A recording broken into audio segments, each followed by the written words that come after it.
Assalamualaikum warahmatullahi wabarakatuh. Sahabat Philip Online, kembali lagi dalam program podcast. Saat ini saya berada di kantor Ibu Nuratul Uyun. Ya.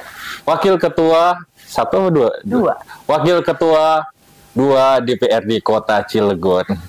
Terima kasih nih Bu. Sama-sama Kak. Akhirnya di tengah kesibukannya bisa ngobrol-ngobrol ini.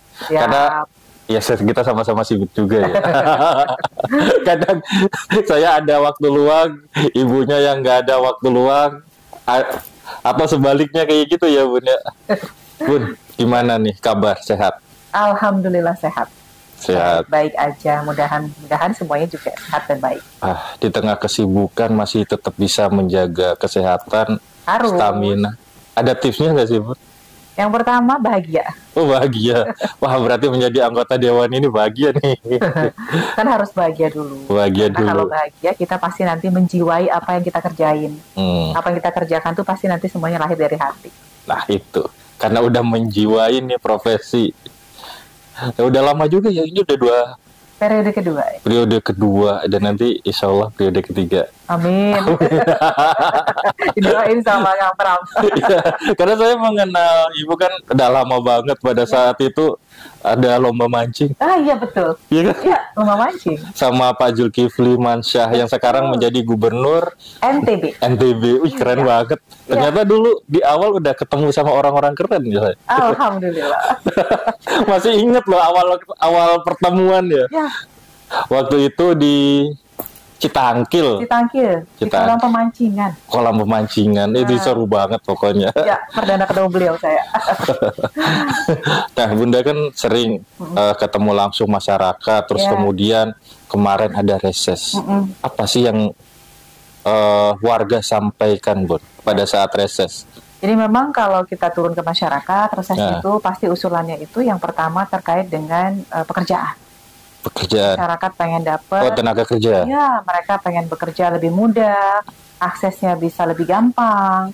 Kemudian juga berharap dengan kompetensi yang dipunya bisa diterima oleh industri yang ada di Kota Cilegon. Rata-rata sebagian besar masyarakat ingin menjadi pekerja, karyawan. Gitu. Dengan industri yang cukup banyak, pasti harapannya mindsetnya adalah bisa bekerja dengan mudah. Kemudian selain pekerjaan, yang kedua yang sering ditanyakan masyarakat adalah terkait kesehatan. Kesehatan, karena memang masyarakat pasti membutuhkan kesehatan ya, dan berharap ketika ada permasalahan kesehatan perlu berobat dan lain sebagainya, mereka bisa dapat kemudahan. Nah, yang ketiga itu infrastruktur. Pembangunan di lingkungannya. Iya. Pokoknya masyarakat sering banget mengeluhkan terkait dengan jalan, akses jalan, perbaikan jalan. Ya.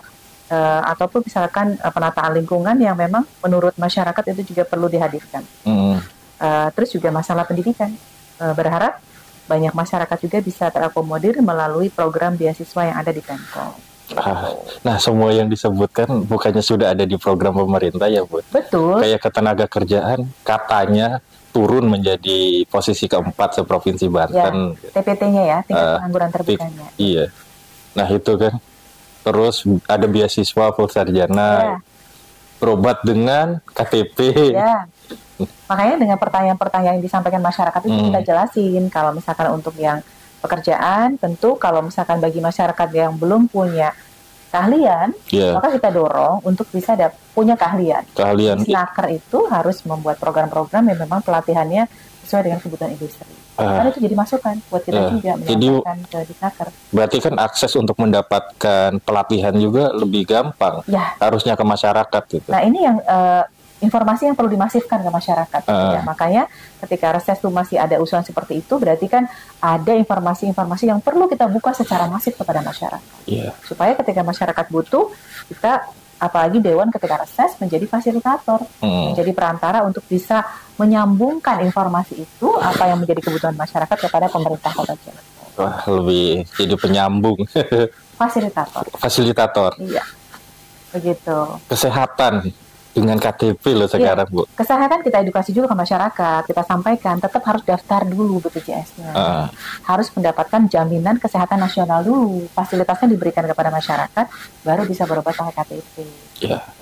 Berarti kan itu gratis. Yang penting masyarakat itu mau ngurus atau enggak. Jangan sampai pada saat sakit baru ngurus. Nah, kebanyakannya kan kayak gitu masyarakat di Cilegon. Nah, itu yang kita sampaikan. Sekarang ketika Bapak Ibu sehat, diurus. Supaya nanti ketika kita nggak mau Bapak Ibu sakit. Kita maunya semua warga Cilegon sehat lah gitu. Tapi kalau ada saatnya ketika sakit, Bapak Ibu sudah punya fasilitas itu. Nah, itu berarti kan semua sebenarnya fasilitas itu mau dipakai atau enggak ya? Betul. Inilah perannya anggota dewan turun ke masyarakat juga justru menjadi mensosialisasi program. Ya, mensosialisasikan program, terus juga memberikan informasi-informasi terkait dengan kinerja DPRD, gitu kan. Terus juga menyampaikan program-program pemerintah kota yang memang bisa jadi masyarakat itu belum tahu, atau ingin mendapatkan fasilitas itu tapi mekanismenya nggak tahu gimana caranya. Nah itu. Akhirnya ya dikasih tahu lah seperti ini gitu. Berarti kan PR juga nih buat teman-teman Kominfo untuk bisa menyampaikan atau membuat konten agar masyarakat itu lebih tahu. Keren. Idenya keren banget. Kominfo membuat konten-konten sederhana yang menjadi informasi buat masyarakat Kota Cilegon. Ya, karena kita nih sebagai media kan Willy, banyak sekali masyarakat Cilegon yang bertanya, itu maksud Pak Wali memberikan bantuan atau biaya kesehatan gratis dengan KTP, apakah dengan datang langsung membawa KTP atau seperti apa gitu. Ternyata kan tetap harus mengurus BPJS. Betul, ini yang informasinya harus dimasifkan ke masyarakat. Iya, masyarakat harus terdaftar sebagai peserta BPJS. Itu. Tinggal nanti tahapan-tahapannya ini perlu teman-teman dari Kominfo juga diperjelas. Karena kan ada tahap-tahapan yang mungkin masyarakat tidak tahu itu. Karena tidak tahu akhirnya tidak mengurus. Iya. Ini yang perlu kita bantu, kita dorong ya. Dan mudah-mudahan Kominfo bisa tadi membuat informasi-informasi yang mudah diterima oleh masyarakat dan mereka juga bisa mengaksesnya dengan gampang. Nah itu asik juga sih sebenarnya. Asik gak sih Bu sebenarnya jadi anggota dewan? Bisa memfasilitasi masyarakat, bisa terjun langsung ke masyarakat gitu. Ya, ada kepuasan tersendiri. Kalau misalkan kita bisa ketemu terus usulan apa yang menjadi harapan besar masyarakat bisa kita fasilitasi, bisa kita advokasi, itu ada satu kebahagiaan. Karena ternyata memang dengan tupoksi yang melekat di kita bisa bersama-sama memberikan, membantu, menyampaikan hak masyarakat kepada masyarakat. Nah, itu. Makanya kan masyarakat juga kalau ada sesuatu gitu yang ingin disampaikan, bisa disampaikan ke anggota dewan di dapilnya. Betul, bisa. Dapilnya agar bisa disampaikan ke Pemkot atau bisa ke Pemkot langsung. Itu jadi sarana informasi ya. Sarana informasi. Bisa nyampein ke dewan, bisa langsung ke Pemkot. Yang penting adalah semua usulan itu bisa terfasilitasi dan menjadi bagian yang bisa dinikmati, dirasakan oleh masyarakat sebagai memang anggota masyarakat yang berhak atas pembangunan di Kota Cilegon. Nah itu dia, bicara mengenai pembangunan. Agak sensitif nggak sih nanti? Selama 2022 ya, apa sih Bun yang bisa dilihat dari hasil pembangunan di Kota Cilegon? Apakah sudah baik atau banyak PR yang memang harus segera diselesaikan? Ya. Yang pertama dari sisi pembangunan sumber daya manusia ya. Ketika program beasiswa full sarjana itu hadir dan kemudian diimplementasikan, kami DPRD pasti mendorong dan mendukung secara maksimal ya. Karena ini yang akan salah satu membantu meningkatkan kualitas sumber daya manusia masyarakat Cilegon. Di samping itu juga akan berbanding lurus dengan indeks pembangunan manusia. Dan ini juga pasti akan berkaitan langsung dengan rata-rata lama sekolah yang mengalami peningkatan masyarakat Cilegon. Nah, berikutnya yang juga kita lihat secara masif memang pembangunan infrastruktur yang harus merata di seluruh tempat. Dalam perjalanan memang kemarin sempat ada banyak keluhan yang cukup masif dari masyarakat, terutama terkait dengan jalan yang rusak. Jalan aja mopuk. Ini yang memang kemudian harus mendapatkan respon dari pemerintah secara cepat. Artinya bagaimana sebenarnya penanganan terhadap perawatan jalan juga bisa dilakukan secara cepat, direspon dan direalisasikan dengan cepat juga sehingga masyarakat itu tidak harus menunggu waktu yang lama. Mereka harus merasakan adanya jalan-jalan ataupun infrastruktur yang mengalami kerusakan. Gitu ya. Kita mendorong agar penganggaran dibuat secara mengikuti mekanisme yang ada, tapi juga ketika ada usulan ataupun katakanlah ada keluhan masyarakat terkait infrastruktur, pemerintah dengan respon yang cepat bisa menindaklanjutinya dengan segera. Iya, berarti apa harus ada dana khusus sehingga ketika ada jalan rusak, masyarakat kemudian mengeluh dan itu segera diperbaiki. Kita berharap mudah-mudahan dengan semangat besar yang dihadirkan oleh pemerintah, terutama dalam menghadirkan smart city-nya, itu bisa berbanding lurus dengan apa yang menjadi keluhan masyarakat direspon dengan cepat. Tinggal bagaimana kemudian OPD-OPD yang ada ini bisa mengalokasikan anggaran, terutama untuk perawatan-perawatan infrastruktur, sehingga kemudian dalam kondisi yang katakanlah dalam kondisi rusak ringan pun sudah langsung direspon untuk segera perbaikan. Nah, ini yang perlu menjadi perhatian kita bersama agar respon itu bisa dengan cepat diberikan dan tindak lanjutinya segera dilaksanakan. Nah, dari kerusakan yang kecil, yang ringan, kalau segera ditambal, terus diperbaiki, itu kan akan membuat jalan itu lebih baik daripada kerusakan sedikit dibiarkan kena hujan udah makin lebar kan, makin biaya juga makin membengkak. Ya, itu yang kita dorong juga ke depannya.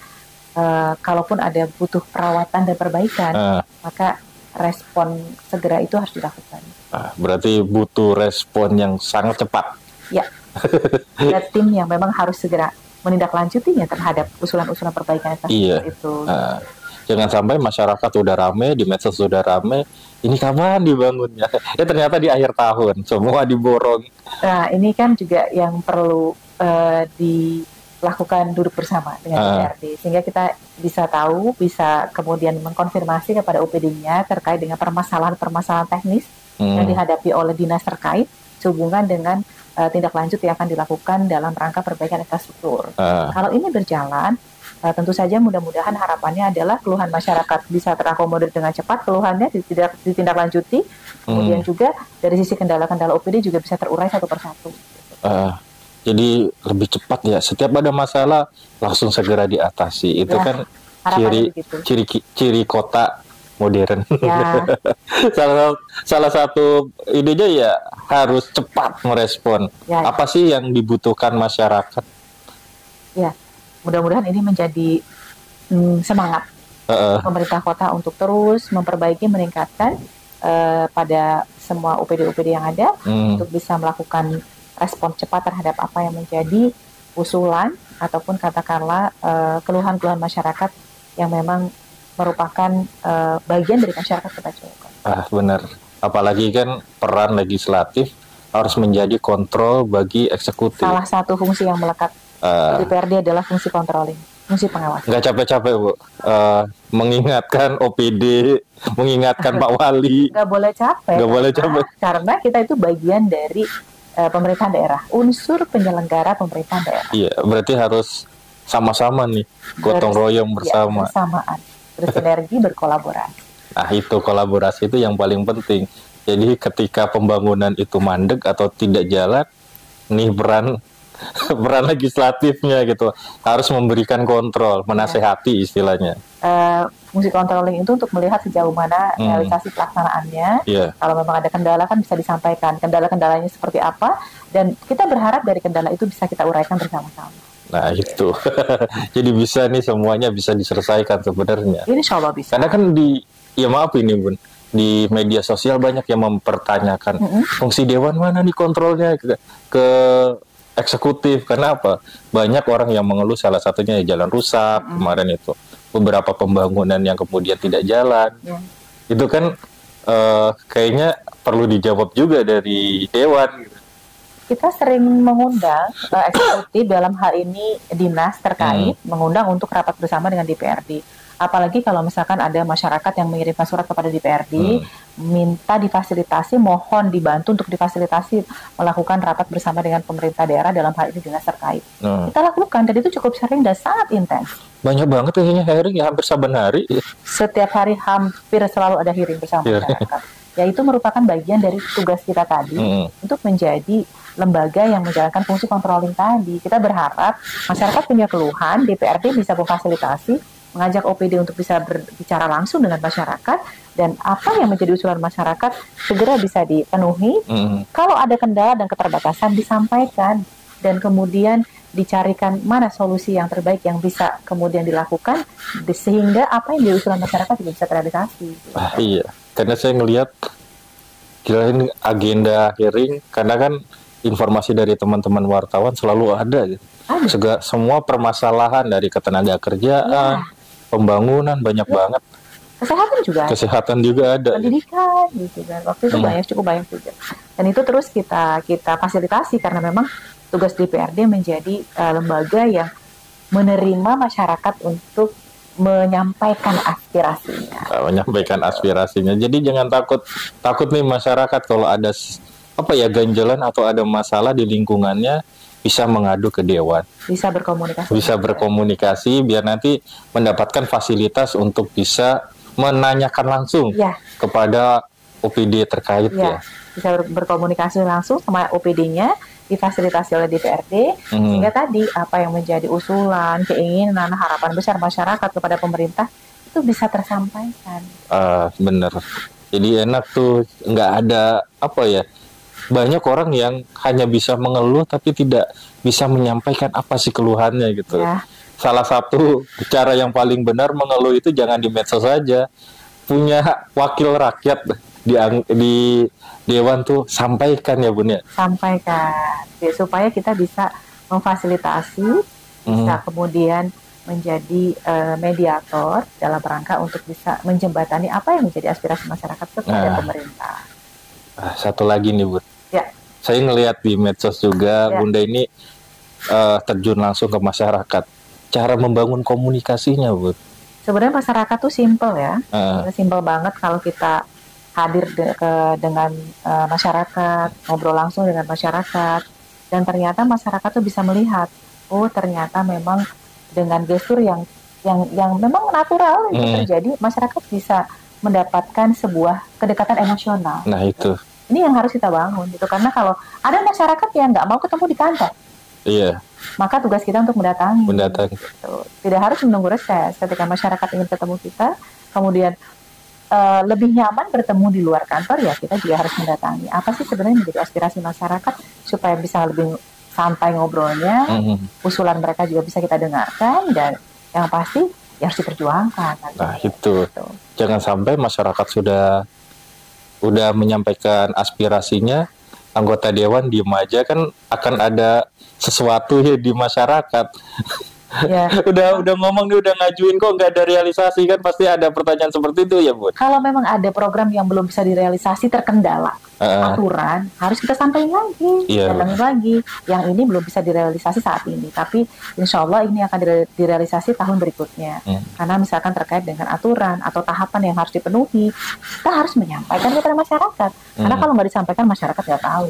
Nah itu, jadi masyarakat juga harus memahami apa yang diinginkan masalah di lingkungannya. Ketika belum terrealisasi di tahun ini, mungkin tahun depan bisa terrealisasi gitu. Itu harus kita sampaikan kepada masyarakat. Nah itu, karena kan nggak harus jalan rusak nih saat ini ngomong langsung nyampain, besok harus segera terrealisasi. Ya, karena kan tadi ya sebenarnya kalau usulan program kegiatan untuk masyarakat, kalau berbicara terkait dengan usulan aspirasi masyarakat, maka kita juga harus melihat dengan mekanisme penganggaran. Kalau sekiranya itu memang memenuhi mengikuti mekanisme anggaran, ya tentu saja tugas kita itu mengadvokasi, mengusulkan supaya itu bisa terrealisasi. Kalaupun kemudian ada waktu yang dibutuhkan untuk bisa merealisasikan itu, kita harus sampaikan kepada masyarakat kapan program usulan itu bisa dilaksanakan kepada masyarakat. Nah itu, jadi kalau ada keluhan, langsung sampaikan. Jangan sampai kan anggota Dewan turun ke masyarakat cuman mendekati kampanye gitu. Kayaknya kalau Bunda mah enggak deh.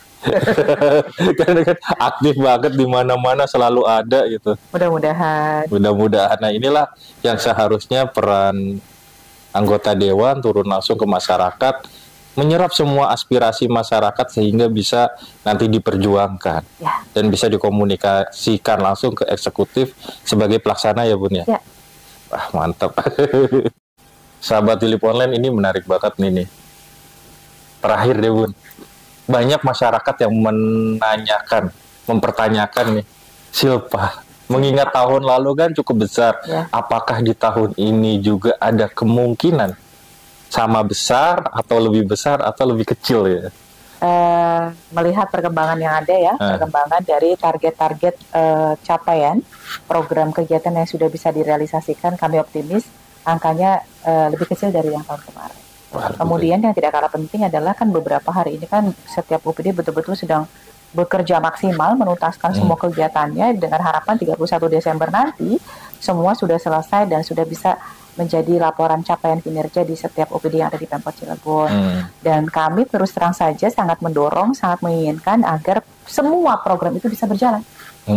Dan tentu kalau program itu berjalan itu akan mewujudkan capaian realisasi anggaran yang bisa signifikan juga terhadap kegiatan yang sudah berjalan di masyarakat. Dan ketika programnya sudah berjalan semua, kegiatannya sudah bisa direalisasi oleh masing-masing OPD, oleh masing-masing dinas gitu kan.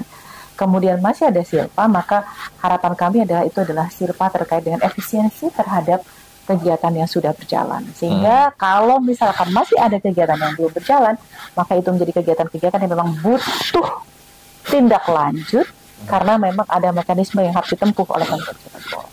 Iya, apalagi kan kalau sekarang belum bisa ditentukan ya jumlah silpa itu berapa. Masih ada hari Desembernya soalnya. Sekarang kita ngobrol kan 26 Desember, masih ada waktu 5 hari. Waktu 5 hari untuk menyelesaikan itu semua. Iya, betul. Jangan sampai kan masalah di tahun lalu silpa tinggi, terus ada gagal bayar, gagal tagih. Yang tahun ini mudah-mudahan tidak terjadi ya. Nah itu pasti lebih baik lah insya Allah gitu. Amin. Karena mengingat banyak respon ya, terutama jalan rusak sekarang udah diperbaiki dan udah selesai, terus masih ada pembangunan juga gitu.